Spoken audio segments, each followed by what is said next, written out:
नमस्कार दोस्तों, मेरा नाम डॉक्टर वसुंधरा कौशिक है and welcome back to Brain Crash Myths. जैसे कि आप सब जानते हैं कि हम फार्मेसी के सीबीडीसी सिलेबस के ऊपर कंटिन्यूड वीडियोस बना रहे हैं, जिसमें हम ऑलरेडी होम्योपैथिक फार्मेसी के ऊपर वीडियो बना चुके हैं। आज के वीडियो में हम जो टॉपिक डिस्कस करने वाले हैं वो है drug substance, drug, medicine and remedy. इस टॉपिक में हम इनका क्लियर डिस्टिंक्शन जानेंगे और ये भी जानेंगे कि एग्जाम पॉइंट ऑफ व्यू से किस डेफिनेशन में क्या लिखना बहुत ज़रूरी है। तो चलिए हम शुरू करते हैं। सबसे पहले हम बात करेंगे इस वीडियो में ड्रग सब्सटेंस की, उसके बाद हम बात करेंगे ड्रग, मेडिसिन और आखिर में हम बात करेंगे रेमेडीज के बारे में। तो जब हम सबसे पहले ड्रग सब्सटेंस की बात करते हैं तो हमें याद रखना है कि जो सबसे इनिशियल चीज़ होगी जहाँ से ये सारी स्टोरी शुरू होगी वो होगा ड्रग सब्सटेंस। अब ड्रग सब्सटेंस हम नाम से ही समझ पा रहे हैं कि this is an original natural substance used for making drug. कोई भी ऐसा नेचुरल सब्सटेंस जो कि नेचर में पाया जाता है जिसको हम ड्रग बनाने के लिए यूज करेंगे, जो हमारी ड्रग का कोड इंग्रेडिएंट होगा वो है drug substance. So it is as simple as that. बिना ड्रग सब्सटेंस के ना ही तो ड्रग बन सकती है, ना ही तो मेडिसिन बन सकती है और ना ही तो रेमेडी बन सकती है। तो ये बात याद रखनी है कि जो कोड इंग्रेडिएंट है किसी भी ड्रग का उसको हम ड्रग सब्सटेंस कहते हैं, सबसे सिंपल भाषा में। अब हम बात करते हैं ड्रग की। अब जब भी हम ड्रग की बात करेंगे तो यहाँ पर हमें डेफिनेशन में कुछ इंपॉर्टेंट कीवर्ड्स हमेशा याद रखने हैं। पहले हम एक बार डेफिनेशन पढ़ लेते हैं। Drug is a therapeutic agent, very important, prepared pharmaceutically from standardized drug substance according to the rules and regulations of pharmacopoeia, which is sufficiently capable of affecting the sensations and functions, even the structural change, and may even cause death if continued for a sufficient time and dose. Simple सी भाषा में अगर हम इसे समझें तो drug एक therapeutic agent है जिसे हम फार्मास्यूटिकली प्रिपेयर्ड करते हैं ड्रग सब्सटेंस से, जो कि हम अभी डिस्कस कर चुके हैं कि drug substance is the core. तो ड्रग सब्सटेंस से जो भी फार्मास्यूटिकली थेराप्यूटिक एजेंट हम प्रिपेयर करेंगे वो ड्रग होगा। According to the rules and regulations, आप कुछ भी नहीं बना सकते हैं, आपको एक स्टैंडर्डाइज रूल एंड रेगुलेशन का प्रोसीजर फॉलो करना होगा। तो according to the rules and regulation of pharmacopoeia, अब ये जो ड्रग हमने बनाई है ये ड्रग क्यों कही जाएगी? ये ड्रग इसलिए कही जाएगी क्योंकि ये हमारे सेंसेशन और फंक्शन को अफेक्ट करने के लिए केपेबल होगी। अगर हम इस ड्रग सब्सटेंस को लॉन्ग पीरियड के लिए कंटिन्यू करेंगे और या फिर एक लंबे ज़्यादा डोज में कंटिन्यू करेंगे तो ये डेथ भी कॉज कर सकती है। तो ये सारी इस ड्रग की प्रॉपर्टी है जो हमें याद रखनी है। डेफिनेशन में कुछ कीवर्ड्स बिल्कुल नहीं भूलने हैं। Therapeutic agent, prepared pharmaceutically from standardized drug substance according to the rules and regulation of homeopathic pharmacopoeia. उसके बाद which is sufficiently capable of affecting the sensation and function, even the structural change, and may even cause death. इन शब्दों का हमें ध्यान रखना है। तो ये तो हमारी हो गई ड्रग। अब हमारे पास डिफरेंट टाइप्स ऑफ ड्रग्स होती हैं। सबसे पहले होती है हमारा मदर टिंक्चर, उसके बाद आता है मदर सोल्यूशन और आखिर में आता है मदर सब्सटेंस। जब हम मदर टिंक्चर की बात करते हैं तो हमें इसमें अगेन कुछ इंपॉर्टेंट कीवर्ड्स याद रखने होंगे। सबसे पहले मदर टिंक्चर, मदर सोल्यूशन और मदर सब्सटेंस में काफ़ी क्लियर डिस्टिंक्शन होता है। ये तीनों चीज़ें सुनने में सेम है बट एग्जैक्टली सेम बिल्कुल भी नहीं है। जब हम मदर टिंक्चर की बात करते हैं तो mother tincture is a drug substance. Mother tincture is a drug obviously because it is types of drug हम पढ़ रहे हैं, तो मदर टिंक्चर एक टाइप ऑफ ड्रग है। तो it is a type of drug which is prepared pharmaceutically from the drug substance, पहले भी पढ़ चुके हैं। अब ये याद रखना है कि मदर टिंक्चर किन चीज़ों से प्रिपेयर किया जाता है, वेरी इंपॉर्टेंट। इनका जो ड्रग सब्सटेंस होता है वो या तो वेजिटेबल किंगडम से होता है या फिर एनिमल किंगडम से होता है। This is very important. अब वेजिटेबल किंगडम से होता है या एनिमल किंगडम से होता है, हम केमिस्ट्री में भी पढ़ चुके हैं कि दो चीज़ें हमारे पास होती है, एक होता है सल्यूट, एक होता है सॉल्वेंट। सल्यूट जो कि कम मात्रा में होता है, सॉल्वेंट जो कि ज़्यादा मात्रा में होता है।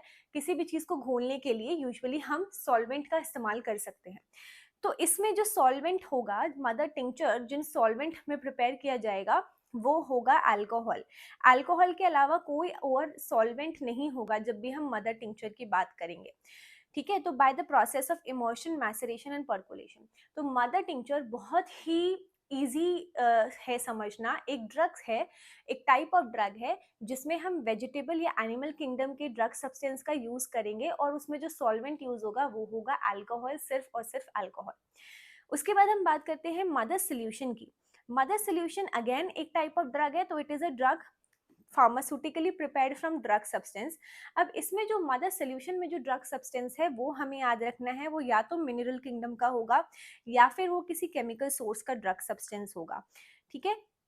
और इसमें जो हमारा सॉल्वेंट होगा वो आइदर अल्कोहल हो सकता है जैसे मदर टिंचर में होता है, या फिर वो कोई एक्वस सॉल्वेंट हो सकता है।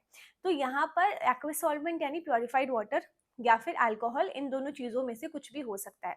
तो what is the difference between mother tincture and mother solution? Mother tincture में हमारा जो ड्रग सब्सटेंस था वो एनिमल या वेजिटेबल किंगडम से है और उसका सॉल्वेंट अल्कोहल है। मदर सोल्यूशन में जो हमारा ड्रग सब्सटेंस है वो केमिकल या मिनरल किंगडम से है और उसका जो सॉल्वेंट है इट कैन बी अल्कोहल और it can be purified water. उसके बाद हम बात करते हैं मदर सब्सटेंस की। मदर सब्सटेंस क्या होता है? जो भी आपका सब्सटेंस है, जो भी ड्रग सब्सटेंस इनसोल्यूबल है। पहले की जो दो कैटेगरी है उसमें इट इज़ वेरी इंपॉर्टेंट कि आपका जो ड्रग सब्सटेंस है वो सोल्यूबल हो, पानी में अल्कोहल में घुल सके, तभी तो आपका सॉल्वेंट जो है वो अल्कोहल या वाटर है। तीसरी कैटेगरी है कोई भी ऐसा सब्सटेंस सल्यूट जो कि इनसोल्यूबल है इन वाटर या अल्कोहल, तो वो तीसरी कैटेगरी में आता है विच इज मदर सब्सटेंस। तो it is the drug pharmaceutically prepared from drug substance of any source which is insoluble in liquid vehicle। तो इसमें जो हमारा vehicle यूज होता है वो होता है sugar of milk, ये हमें याद रखना है। तो तीनों का हमने डिस्टिंक्शन पढ़ लिया है। उसके बाद बहुत ही common question impurities of drug, हम इसके बहुत अंदर नहीं जाएंगे, जस्ट एक जस्ट ले लेते हैं कि किस ड्रग में क्या क्या इम्प्योरिटीज हो सकती हैं। जो भी कॉमनली आप सोच सकते हैं वही सब इसमें लिखा है। सबसे पहला होता है इम्परफेक्ट सिलेक्शन। फॉर एग्जाम्पल अगर आप किसी वेजिटेबल किंगडम की ड्रग की बात करें, आपने कोई एलाइड स्पीशीज सिलेक्ट कर लिया, यानी कि आपको उसके जैसी दिखने वाली कोई स्पीशीज आपने सिलेक्ट कर लिया, तो ऑब्वियसली जो आपकी ड्रग बनेगी वो गलत बनेगी, क्योंकि वो स्पीशीज जो आपको चाहिए थी आपने वो सिलेक्ट नहीं की है। तो पहला है इम्परफेक्ट सिलेक्शन। दूसरा है इम्परफेक्ट प्रिजर्वेशन। आपने सिलेक्शन सही किया, सब कुछ सही हुआ, ड्रग भी सही बन गई, पर आपने उसको ढंग से प्रिजर्व नहीं किया, तो लंबे समय तक वो नहीं चल पाएगी और पहले ही खराब हो जाएगी। तो दूसरा है imperfect preservation.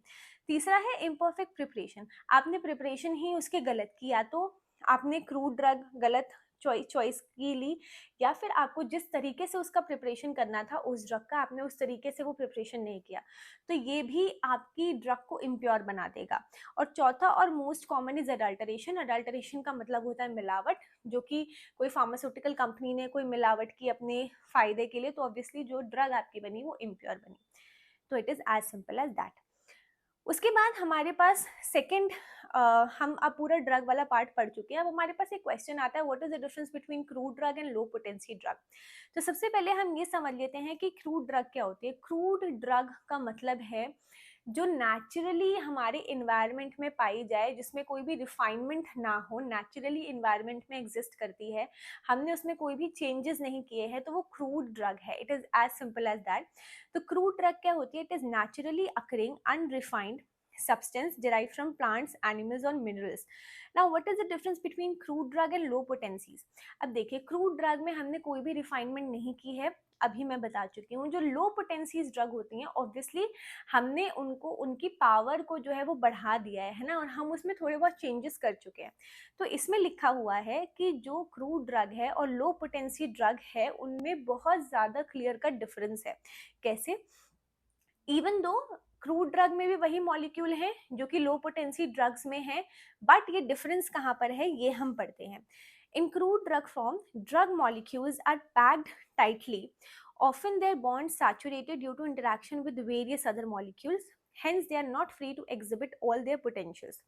Whereas in titurations and low potency the drug molecule are free and they can exhibit all their properties, hence pathological and therapeutic potentials of titurations and low potencies are much higher to crude।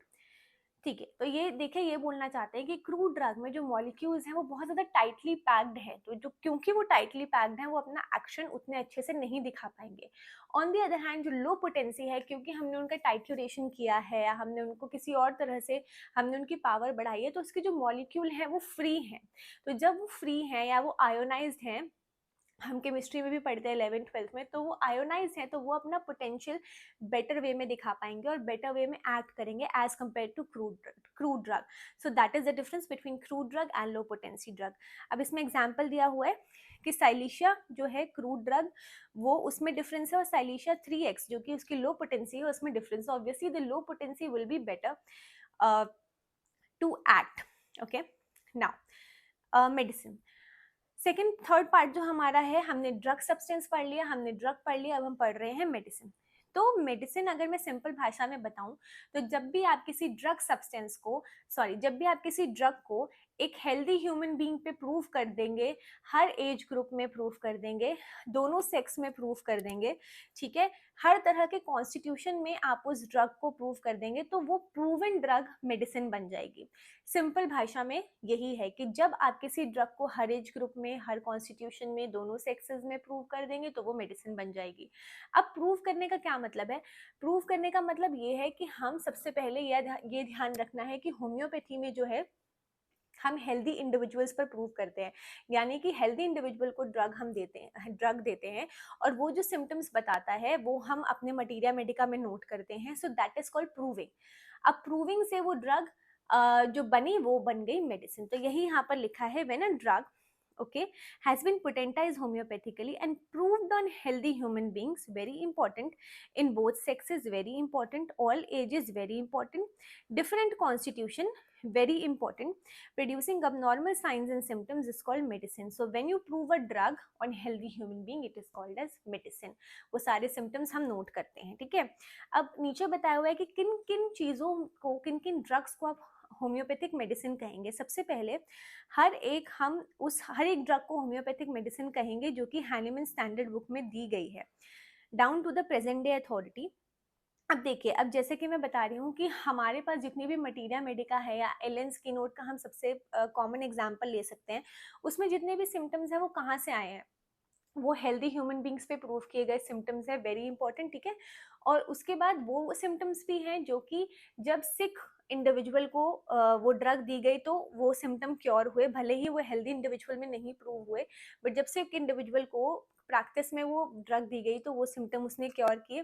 Toxicological effect जितने भी थे, drug को जब high doses में दिया गया तो क्या टॉक्सिकोलॉजिकल इफेक्ट उस ड्रग ने दिखाए, तो वो सारे सिम्टम्स, ये सारे सिम्टम्स जो हैं हमने इकट्ठे किए. तो इसमें यही लिखा हुआ है, any homeopathic medicine include any substance which is from Hahnemann Standard Books of Materia Medica down to the present day authorities with symptoms gathered from proving on healthy human beings, not found during the provings but observed to have been actually cured by the substances during administration to the sick person, or symptoms observed either accidentally or by controlled experimentation.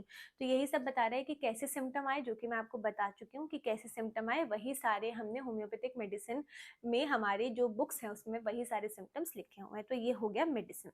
Now what is the difference between drug and medicine? This is a very important question और ज़्यादातर ये question हमारे exam में भी आता है. तो देखिए, ड्रग और मेडिसिन में क्या डिफरेंस है, ये टेबल तो हम पढ़ लेंगे. अभी हम एक जस्ट ले लेते हैं जिसके हम दोनों ही चीज़ें पढ़ चुके हैं. ड्रग एक थेरापेटिक एजेंट है जिसको सबसे पहले तो प्रूव नहीं किया गया है. ओके, ये ड्रग क्या होता है, एक ड्रग सब्सटेंस से बनाया जाता है according to the rules and regulation, और इस ड्रग के पास जो है पूरी क्वालिटीज होती है टू अफेक्ट इंडिविजुअल, उसके सेंसेशन और फंक्शन को भी अफेक्ट कर सकता है. ऑन द अदर हैंड, जब कोई भी ड्रग प्रूव कर दी जाती है सारे कॉन्स्टिट्यूशन में, all age groups and both sexes, तो वो मेडिसिन बन जाती है. अब ड्रग क्योंकि ढंग से प्रूव नहीं की गई है तो वो क्या करेगी, वो सप्रेस करेगी, क्योर नहीं करेगी. और मेडिसिन जो है वो सप्रेस नहीं करेगी, वो क्योर करेगी. ओके, उसके बाद ड्रग क्या है, वो एक क्रूड फॉर्म में है, तो ये पॉइजनस भी हो सकती है और इसके इल इफेक्ट्स भी हो सकते हैं. Medicine on the other hand ये पॉइजनस नहीं हो सकती क्योंकि ये वेल प्रूवन है. उसके बाद, due to the crudeness of their action, it is not possible to bring out physical and mental symptom which they can produce in their potential state. अब देखो, अब क्योंकि ये ढंग से प्रूव नहीं की गई है इसलिए अपने फिजिकल और मेंटल सिम्टम नहीं दिखा पाती है। On the other hand medicine क्योंकि ढंग से प्रूव की गई है, ये अपने फिजिकल और मेंटल दोनों तरह के सिम्टम दिखाती है। ड्रग के पास एफिनिटी होती है पेरिफेरी में एक्ट करने की, और मेडिसिन के पास एफिनिटी होती है सेंटर में एक्ट करने की, और हमें ये पता होना चाहिए that centre is more important than periphery. तो medicine has more power to cure, और ड्रग में उसकी फिजियोकेमिकल प्रॉपर्टी रहती है, बट मेडिसिन में उसकी फिजियोकेमिकल प्रॉपर्टी नहीं रहती है, पर उसकी डायनेमिक पावर बढ़ी हुई होती है। इसलिए मेडिसिन एक सुपीरियर फॉर्म है और ड्रग थोड़ा इंफीरियर फॉर्म है, अगर हम सिंपल भाषा में समझे तो। Now what is genuine medicine? Genuine medicine, genuine से ही हमें समझ आ रहा है रियल और ट्रू। जेन्युइन मेडिसिन वो है जिसकी क्वालिटी, क्वांटिटी, सब कुछ एकदम परफेक्ट वे में बनाया गया हो। जेन्युइन मेडिसिन क्या है? जब भी कोई मेडिसिन फार्मास्यूटिकली प्रिपेयर की जाती है under the guidance of a qualified honest pharmacist, very very important, by obeying the rules and regulations of homeopathic pharmacopoeia, तो उस मेडिसिन में सारी क्वालिटीज होती हैं टू क्योर द डिजीज। ठीक है, ये सारी चीज़ों को हमने बहुत ही आसानी से समझना है। डेफिनेशन तो ऑब्वियसली रट्टा मारनी ही पड़ेंगे, बट हम समझ बहुत आसानी से सकते हैं। तो जेन्युइन मेडिसिन हम पढ़ चुके हैं। तो देखिए, जब भी कोई सब्सटेंस इतनी जेन्युइननेस के साथ प्रिपेयर किया जाएगा, एक अच्छा फार्मासिस्ट उसको प्रिपेयर करेगा according to the rules and regulation of pharmacy, और उसमें सारी चीज़ें फॉलो होंगी, तो ऑब्वियसली उसकी जो प्रॉपर्टीज होंगी वो बहुत अच्छी होंगी, यानी वो डिजीज क्योर करने में बेटर एक्ट करेगी। तो ऑब्वियसली हमें जेन्युइन मेडिसिन ज़्यादा चाहिए, और यहाँ पर ये जितना भी पैरा है उसमें यही सब लिखा हुआ है कि क्यों हमें जेन्युइन मेडिसिन चाहिए और जेन्युइन मेडिसिन के क्या फ़ायदे हैं। तो ये जेन्युइन मेडिसिन का क्वेश्चन भी आपको 5 मार्क्स में आ सकता है। ओके, और आखिर में हम बात करते हैं रेमेडी की। तो देखिए, रेमेडी बहुत सिंपल है। मेडिसिन तक हम समझ गए, जब मेडिसिन ड्रग को प्रूव कर दिया तो वो मेडिसिन बन गई। अब जब मेडिसिन को आप होम्योपैथिकली सिलेक्ट करेंगे तो वो रेमेडी बन जाएगी, यानी कि मेरे पास एक मेडिसिन है, बहुत सारी मेडिसिन हैं एक्चुअली, नक्स वोमिका है, सल्फर है, रस्टॉक्स है, एपिस है, एन नंबर ऑफ मेडिसिन है। पर जब मैं एक पेशेंट का केस टेकिंग लूंगी, उसके बाद मैं उस केस को इंडिविजुअलाइज करूंगी, उसकी सिम्टम सिमिलैरिटी मिलाऊंगी, which is homeopathy is based on सिमिलिया सिमिलिबिस क्यूरेंटर, यानी लाइक क्योर लाइक। तो जब मैं इसकी सिम्टम सिमिलैरिटी मिलाऊंगी तो मुझे ऐसा लगेगा कि ठीक है, ये जो पेशेंट है ये सल्फर से सबसे ज्यादा मिल रहा है, तो उस पेशेंट के लिए क्योंकि मैंने सल्फर सिलेक्ट की, तो अब सल्फर मेरी मेडिसिन से रेमेडी बन चुकी है। तो it is as simple as that. ये यहाँ पर यही लिखा है कि when a particular medicine is prescribed for a particular disease condition according to the symptom similarity, very very very important, and when the disease condition is cured totally, the medicine is called remedy. तो remedy, किसी भी medicine को remedy बनने के लिए दो चीज़ों की ज़रूरत है। पहला तो उसकी जो टोटालिटी है, सिम्टम ये सिम्टम सिमिलैरिटी मैच करनी चाहिए, तब वो रेमेडी बन पाएगी। और दूसरा, जब हम उस पेशेंट को वो मेडिसिन देंगे और वो मेडिसिन क्योर कर देगी, तो वो मेडिसिन रेमेडी बन पाएगी। तो हमें यही दो चीज़ें याद रखनी है कि कोई मेडिसिन रेमेडी कब बनेगी। Okay, a drug becomes a remedy when it satisfy the law of similar. It is as simple as that. इसमें कुछ भी कंफ्यूजन होनी नहीं चाहिए। जब भी कोई मेडिसिन लॉ ऑफ सिमिलर को फॉलो करेगी तो वो मेडिसिन रेमेडी बन जाएगी उस पर्टिकुलर इंडिविजुअल के लिए। अब यहाँ पर अफोरिज्म 3 समझाया हुआ है। जैसे अफोरिज्म 3 में बोला गया है, choice of remedy the medicine indicated, so a remedy is indicated medicine. अब यहाँ पे एग्जांपल दिया हुआ है, जैसे एक पेशेंट है टॉन्सिलाइटिस का, उसको ये सारे सिम्टम है, रोसी रेडनेस है, पफी स्वेलिंग है, थर्स्टलेसनेस है और ग्रेट सेंसिटिवनेस टू टच है।